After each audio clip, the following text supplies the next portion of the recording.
Cerita diawali dengan memperlihatkan aksi para gamers yang sedang mabar di salah satu game tembak-tembakan di warnet. Saking epik dan terhanyut dengan visualnya, para gamers seolah dibawa masuk ke dalam dunia game dan merasakan ketegangannya sampai ke dunia nyata.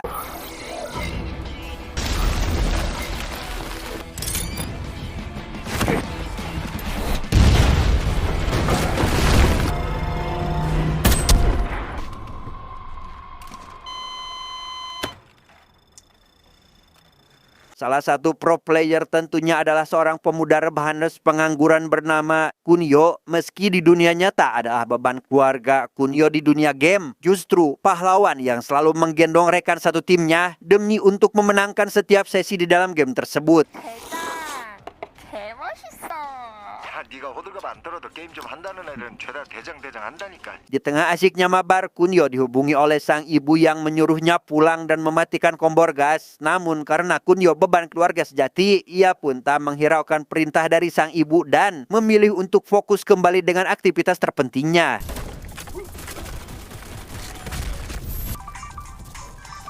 Tak lama, Kunio merasa terganggu dengan suara dering dari ponsel orang lain di sebelahnya. Ia langsung mengangkatnya yang ternyata dari seorang wanita yang mengaku adalah pemilik ponsel itu, di mana si wanita meminta agar Kunio mengantarkan ponselnya ke hotel yang tidak jauh dari sana dengan imbalan yang cukup membuat Kunio rela menghentikan mabarnya itu.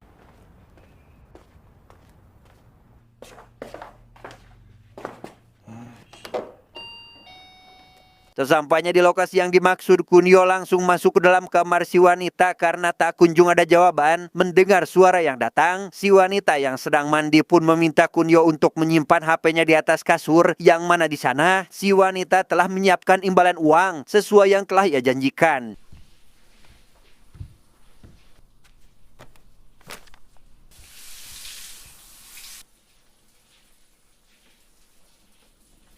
Diketahui Kunio adalah atlet timnas taekwondo yang pernah sesekali meraih medali dan membuat keluarganya bangga. Siang itu Kunio yang terlihat lungu dari tidurnya pun tiba-tiba dikejutkan dengan para polisi yang langsung meringkusnya. Entah apa yang terjadi sebelumnya, Kunio ditangkap atas tuduhan kriminal terhadap remaja di bawah umur, yang mana tuduhan itu diperkuat dengan banyaknya bukti di dalam kamarnya.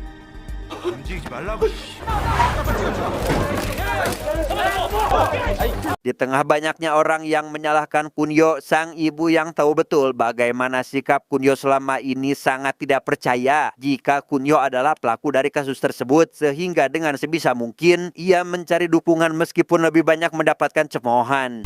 감사합니다. 양심도 없이 그것도 자식 새끼라고. Tak menyerah sampai di sana, ibu kemudian mendatangi pengacara dengan harapan bisa menolongnya. Sama seperti sikap orang-orang di luar, pengacara itu justru meminta Kunio mengakui hal itu agar supaya pengadilan bisa meringankan beban hukumannya. 어머니, 저랑 같이 얘기 좀 하시죠. 우리 변호사님이 Kunio tetap kalah meski dalam sidang ia berusaha menyangkal semua tuduhan. Namun karena bukti sudah sangat jelas, ia pun dijatuhi hukuman seumur hidup dan ditempatkan di penjara kelas 1, yang mana isi di dalamnya berisi para napi yang diantaranya sudah divonis hukuman mati.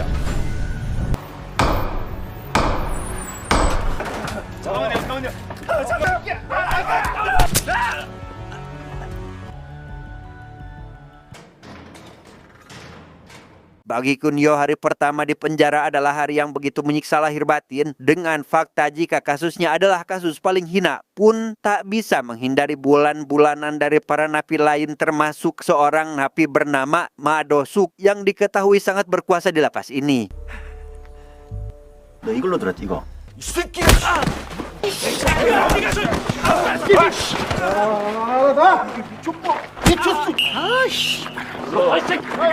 내가 맞았어 내가. 끌고 가. Di tengah semua pengacara menolak kasus Kunio, ada satu pengacara yang kini menemani ibunya Kunio untuk menjenguknya. Kunio mendapat sedikit kekuatan setelah sang ibu memintanya untuk bertahan sebentar lagi. Si ibu memberitahu ada seorang yang menghubunginya dan mengaku memiliki bukti jika Kunio sebenarnya tidak bersalah. 너 여기서 반드시 꺼낼 거야. Pertemuannya dengan sang ibu membuat Kunio mulai berani melawan Madoksu. Berbekal keahlian taekwondo, ia sebenarnya memiliki fisik dan mental kuat sehingga seharusnya Kunio bisa mengalahkan Madoksu dan antek-anteknya dengan mudah.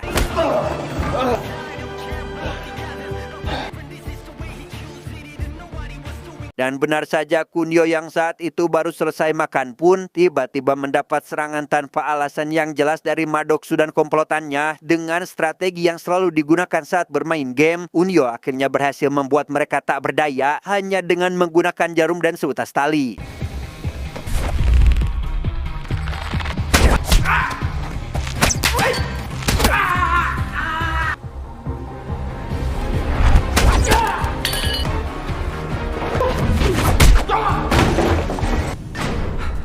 Tak lama Kunio dijenguk oleh pengacara yang dulu datang bersama sang ibu, di mana si pengacara, kita sebut saja Samsul, mengabarkan jika ibunya Kunio telah meninggal dunia akibat bundir yang seketika membuat dunia Kunio seakan runtuh karena waktu itu ibunya begitu bersemangat akan mengeluarkannya, bahkan meminta Kunio untuk bertahan sebentar lagi.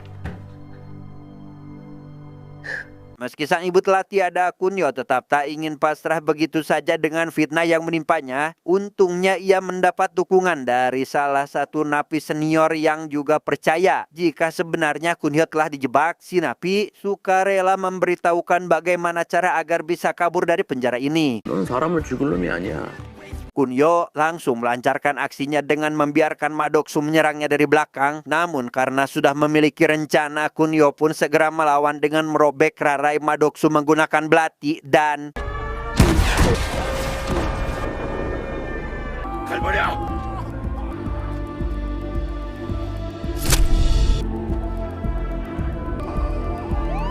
Ya, rencana pelarian pun akhirnya terwujud yang ketika sedang dalam perjalanan ke rumah sakit, Kunio akhirnya tersadar dan langsung menyerang para sipir saat itu juga.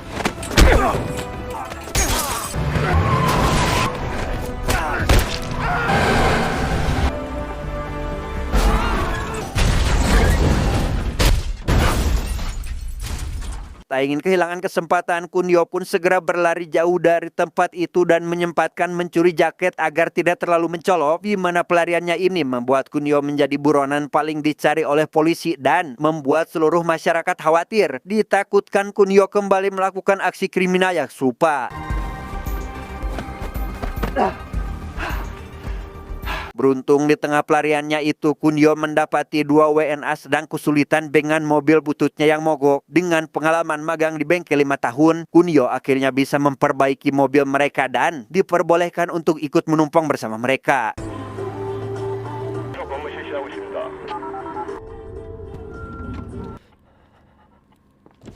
잠시 고문님께서 Wait. How about you let me talk to the officer, okay? How do you say thank you? 감사합니다.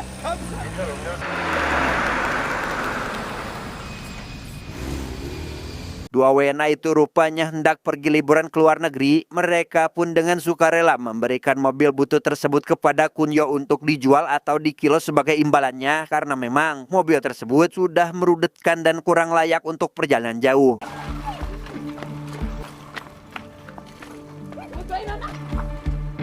Kunio pun memilih untuk memakai mobil tersebut dan memutuskan menemui Samsul, pengacara yang waktu itu menjenguknya untuk menanyakan tentang orang yang mempunyai bukti dirinya tidak bersalah. Namun Samsul justru mengaku jika orang tersebut hanyalah orang iseng, dan itu jugalah alasan mengapa ibunya Kunio frustasi hingga bundir. Di sana Samsul memberikan kalung peninggalan ibunya yang membuat Kunio kembali bersedih. Selang beberapa menit, polisi datang ke tempat mereka atas laporan dari Samsul. Namun beruntung Kunio berhasil melarikan diri sebelum para polisi menangkapnya. 뭐 어디로 간다 그런 말 없었어요?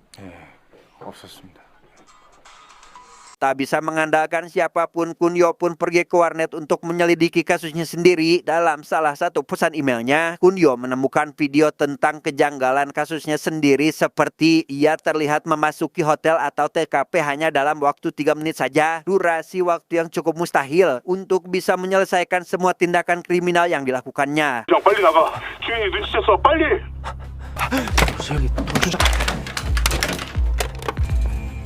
Kunyo memutuskan untuk ketemuan dengan si pembuat video tersebut yang rupanya adalah teman mabarnya bernama Yoel berlokasi di suatu kedai. Kunyo sangat dibuat terkejut karena Yoel ternyata adalah seorang perempuan yang memang selalu memakai aplikasi pengubah suara demi menjaga privasinya. 퍼니터 거플 그걸로 음성 변조했어. Bicara tentang Yoel, ia merupakan hacker antisosial yang sangat cerdas, jarang keluar rumah, dan memilih berbelanja harian secara daring, membuat rumah Yoel cukup aman untuk Kunyo bersembunyi sementara waktu. 알바들하십니다. 거길 그냥 놔두고 가세요. 8사람이 사는 카페. Ketika sedang disajikan makanan oleh Yoel, justru hal itu membuatnya sedih, bahkan menangis karena teringat masakan ibunya dulu, yang di saat sedang makan, Kunyo dikagetkan dengan kedatangan 3 orang pria yang ternyata adalah teman mabarnya juga, mengaku ingin membantu membuktikan jika saat ini Kunyo tidak bersalah. 도와줘야 한다. 마음은 고마운데요.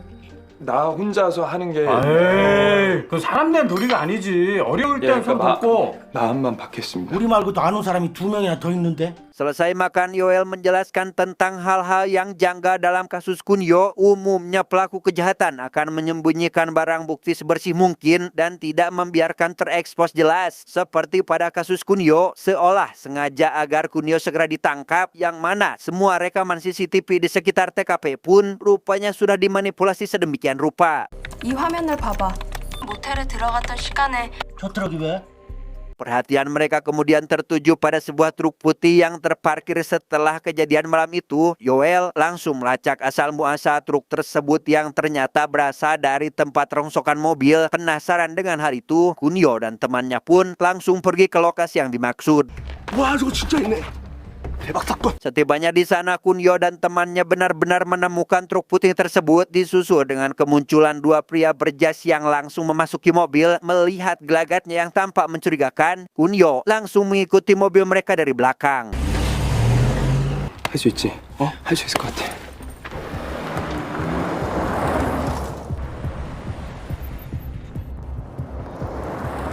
Tiba di sebuah rumah, kedua pria tadi membokes berbentuk gitar, disusul dengan kemunculan beberapa orang membawa alat kebersihan. Kunyo sangat dibuat terkejut saat mengintip dan melihat banyak sekali darah di sana yang langsung dibersihkan oleh beberapa orang yang membawa alat kebersihan tadi.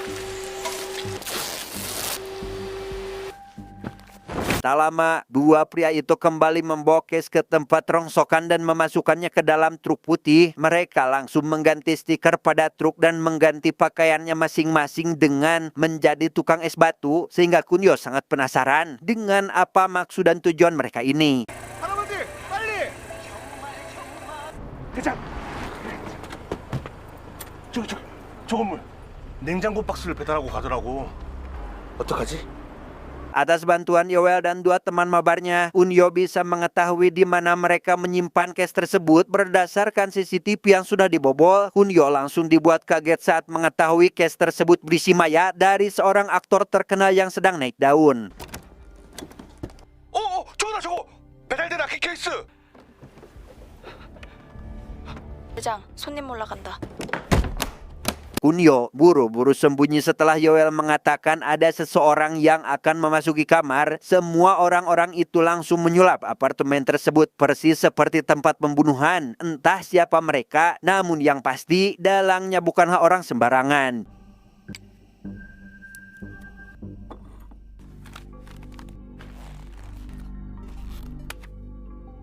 Setelah orang-orang itu pergi, Kunyo memeriksa kembali tempat tersebut. Ia sangat merinding melihat TKP yang begitu sempurna. Tanpa ia sadari, ada sebuah kamera kecil tepat di atas televisi dan memperlihatkan wajah Kunyo dengan sangat jelas.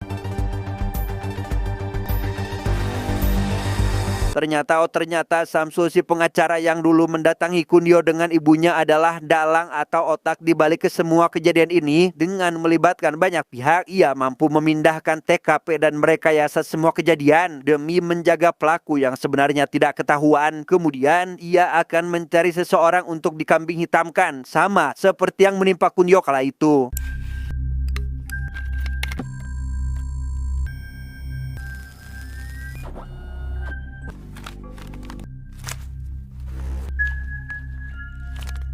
Kunyo membawa salah satu foto dengan sidik jari untuk kemudian dilacak oleh Yoel. Ia akhirnya menemukan seorang wanita yang diduga akan menjadi korban seperti Kunyo selanjutnya. Kita sebut saja Yuli. Sehingga untuk menyelidiki siapa dalang di balik semua ini, mereka mendekati Yuli untuk meretas ponselnya yang akan digunakan sebagai petunjuk.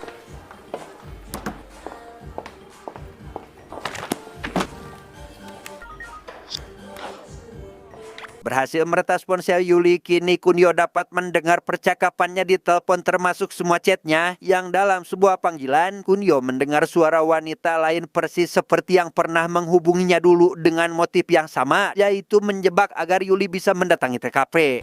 3분만 끌어봐. 여보세요. 많이 힘드신가 봐요. 다 끝냈어. Kunyo pun berusaha mencegah Yuli mendatangi apartemen, namun hal itu membuat Kunyo ketahuan karena memang masih berstatus buron. Tak lama kemudian muncul Madoksu tiba-tiba menangkap Kunyo karena berhasil keluar oleh Samsul dengan tujuan untuk memburu dan menghabisi Kunyo. Hey, 강남범! 오랜만이다, 이 씨발 새끼야. 누워있어 이쁜 나이 새끼. Beruntung Yoel langsung melaporkan hal itu ke polisi dan membantu Kunyo melarikan diri. Yang di tengah perjalanan, Yoel mencurigai adanya alat pelacak pada badan Kunyo dan ternyata benar-benar terpasang pada kalung peninggalan ibunya Kunyo.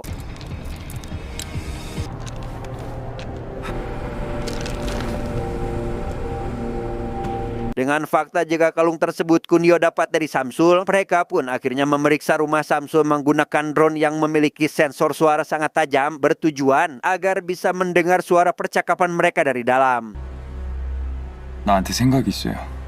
Dari sinilah Kunyo dan teman-temannya mengetahui jika Samsul adalah dalang di balik semua ini. Kunyo langsung kepikiran untuk mengobrak-abrik TKP agar tak ada korban lain seperti dirinya, memasang foto Samsul dan mencampur rambut atau sidik jari sampai sudah tidak layak dijadikan TKP, membuat Samsul yang baru mengetahuinya kesal dan meminta seluruh tim untuk membersihkan kembali TKP tersebut. Kunyo dan teman-temannya langsung melancarkan aksi selanjutnya dengan mengganggu seluruh anggota tim Samsul hingga membuat mereka ketakutan, di mana mayat si aktor yang berada di apartemen kini sudah ditemukan oleh polisi dan media dengan pelaku asli berkat rencana Kunyo dan teman-temannya.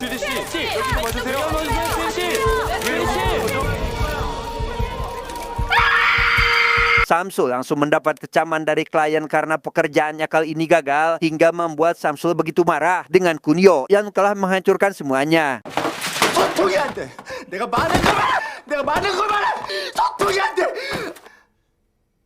Tak lama, Samsul yang menyadari kedatangan Kunyo ke rumahnya pun bermaksud untuk bersembunyi di ruang rahasia agar tidak ketahuan, tetapi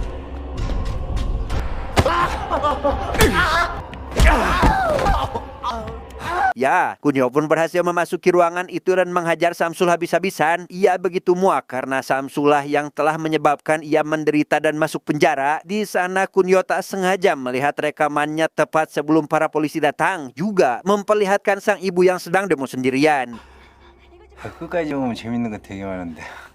Rekaman itu membuat Kunyo kembali membabi buta. Kemudian ia menyalin seluruh data komputer ke dalam USB miliknya. Yang di tengah proses penyalinan sedang berlangsung, ia mendapat kabar semua teman-temannya disandra oleh Madoksu, sehingga Kunyo terpaksa meninggalkan USB tersebut dan lekas menyelamatkan semua temannya.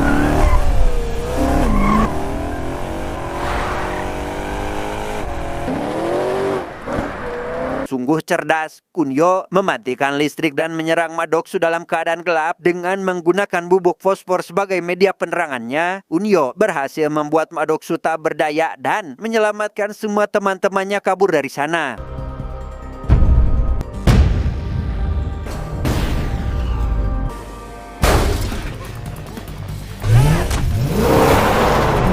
Tak berhenti sampai di sana, Madoksu dan antek-anteknya masih mengejar Kunyo CS yang kini sedang menuju ke stasiun televisi. Yang setibanya di sana, mereka berempat langsung dengan tugasnya masing-masing untuk mengulur waktu agar Yoel bisa meretas sistem PP tersebut. 자, 그놈들이 몰려온다.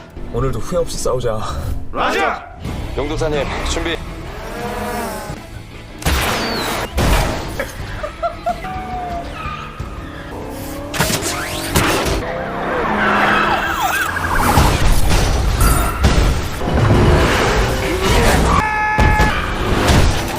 Kesialan kembali terjadi saat Yoel berhasil tertangkap. Menyadari hal itu, Kunyo langsung pergi menyelamatkan Yoel sampai akhirnya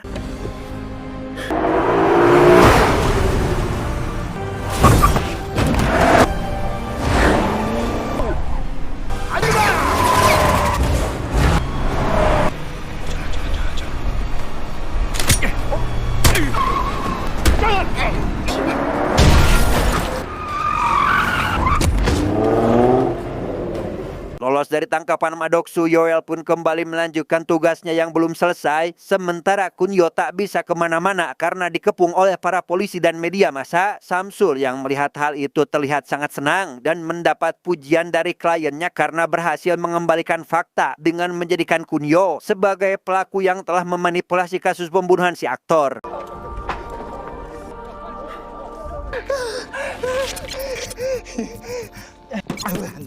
Mengira semuanya sudah berakhir, Samsul dan seluruh warga kota tiba-tiba dikejutkan oleh siaran yang berhasil ditayangkan Yoel dan semua teman-temannya. Berbekal USB yang ditinggalkan Kunyo, seluruh bukti itu otomatis terkirim dan tersebar secara daring dan seketika membongkar semua kejahatan Samsul dan para anteknya, termasuk Kunyo dan berbagai kasus lain yang selama ini direkayasa Samsul dengan sangat rapi. 아 그리고 경찰 오빠는 저 인간 튀기자. 감히 날 건드려?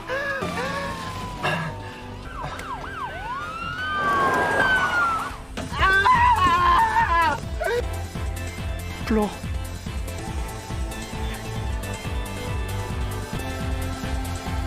Samsul akhirnya dijebloskan ke dalam penjara dan satu lapas dengan Madoksu, sementara kehidupan Kunyo akhirnya kembali normal dan siap bahagia bersama teman-teman mabar yang sudah sukarela menolongnya untuk membuktikan jika dirinya tidak bersalah. 얘요? 얘들 뭐 하는 짓이야? 그럼 못도 하지 마. Tamat, endingnya sangat membagongkan.